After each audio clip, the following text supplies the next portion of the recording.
Hello, it's Ajax, and today I'm going to be talking about what happened between Kanye West and Taylor Swift at the 2009 VMAs. Now, I realize that 2009 is a little bit close to the 2010 cutoff, and I will be talking about some things that did happen after 2010 that relate to the event, but it correlates, I promise. Okay, so let me set the scene. It's 2009. It's the VMAs. They haven't started yet, but people are starting to arrive. People are walking the red carpet with their dresses and suits and all of that. And then Kanye West shows up with a bottle of Hennessy in his hand. And as he's walking the red carpet, people are noticing, hey, your bottle of Hennessy is kind of getting a little lower in its contents. Kanye West is drunk in the VMAs. This is important. And then Taylor arrives. She arrives in a carriage and a Cinderella dress, which is, iconic, and people have taken it as this is her emergence into the music world. She's at the VMAs for an award, after all.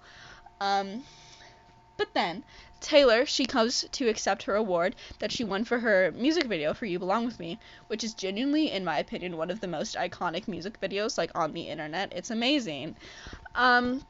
So she goes up, she accepts her award, and she starts to do her speech, oh, thank you so much, I love you guys. And then Kanye West goes up on stage, and I'm pretty sure he actually takes her award from her, and then he starts on this spiel about how Beyonce should have won the award. He's like, Taylor, I'm really happy for you, and I'm gonna let you finish, but the best music video out of all of them is Beyonce's. What?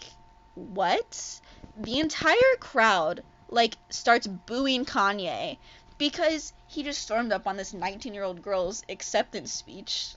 Okay. And then he just shrugs off the boos and then walks off of stage. Now, yeah, he was drunk. He went on stage in a little drunken fit, if you would call it that, and he ruined her acceptance speech, right? And then the entire crowd, they start booing again, but then some people are clapping, a standing ovation for Taylor, and that's, really overwhelming in my opinion, if I were Taylor Swift. Nuh-uh. But then, the VMAs, they cut. They go to, this pre-recorded segment that they did that was, Pete Davidson? That's wrong. That is wrong. But anyways, people at home are, still baffled. What just happened? Did we really just see that? And okay, granted, while both of the music videos are phenomenal, I do think that it's a little bit of an overreaction, over a music video, because Beyonce had her moments, later in the night. She definitely did. She ended up handing her moment over to Taylor, but still, it happened nonetheless. But then, later that night, Kanye posted an apology on his blog, because this was 2009 and all of the celebrities had blogs. And it's kind of bad. It's funny. So I'm gonna read it. I'm so sorry to Taylor Swift and her fans and her mom. I spoke to her mother right after, and she said the same thing my mother would have said. She is very talented. I like the lyrics about being a cheerleader, and she's in the bleachers. I'm in the wrong for going on stage and taking away from her moment. Beyonce's video was the best of this decade. I'm sorry to my fans if I let you guys down. I'm so sorry to my friends at MTV. I will apologize to Taylor tomorrow, spelled with a 2. Welcome to the real world. Everybody wanna boo me, but I'm a fan of real pop culture. No disrespect, but we watching the show at the crib right now because, well, I'm still happy for Taylor. Booyah. You are very, very talented. I gave my awards to Outkast when they deserved it over me. That's what it is. I'm not crazy, y'all. I'm just real. Sorry for that. I feel really bad for Taylor, and I'm really sincerely sorry. Much respect. This apology is just crazy to me because, he said that he talked to her mother and she said the same thing his mother would have. But what did she say? Stop gatekeeping the mom talk, Kanye. And then the part where he says the lyrics about being a cheerleader and she's in the bleachers line, that is really funny to me, because does he understand the point of the song? Does he get it like the girls get it? Anyways, aside from Kanye's kind of bad apology, the incident itself had major backlash.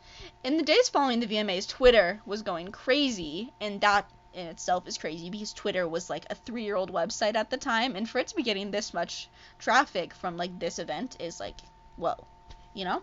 There was a leaked video of President Obama saying that Kanye was a jackass.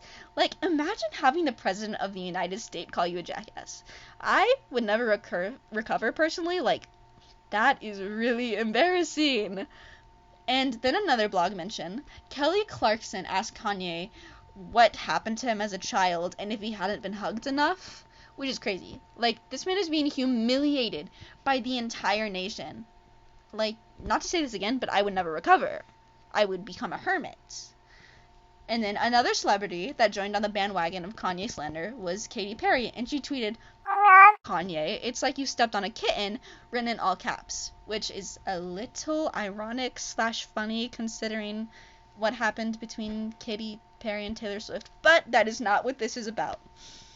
And then some people have even cited the VMAs as jumpstarting Taylor's career, because Van Taffler, a producer, said that yesterday nobody knew who Taylor was. Today, Oprah Winfrey sent her flowers this morning and asked if she could talk with her.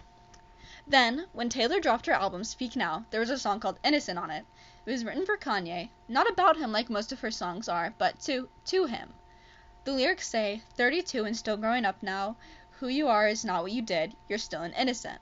Which is like, girl, you're 20 years old and you basically just dropped a Kanye diss track. Like, not in a bad way. Like, I think it's hilarious. Like, it's not like a diss track, obviously, but it's still like criticizing him and like calling him a man-child kind of, which is amazing. But anyway, there are still major references to this event today, like how on Taylor's newest album, Midnights, she released it on October 21st, which many fans have speculated that she did it because October 1st is Kim Kardashian's birthday, so people have speculated that she did it to like spite Kanye. And then when Will Smith slapped Chris Rock, people compared it to the thing that happened with Kanye going up on stage, because it was such a similar event of like celebrity outburst and how like rarely we get to see that, you know?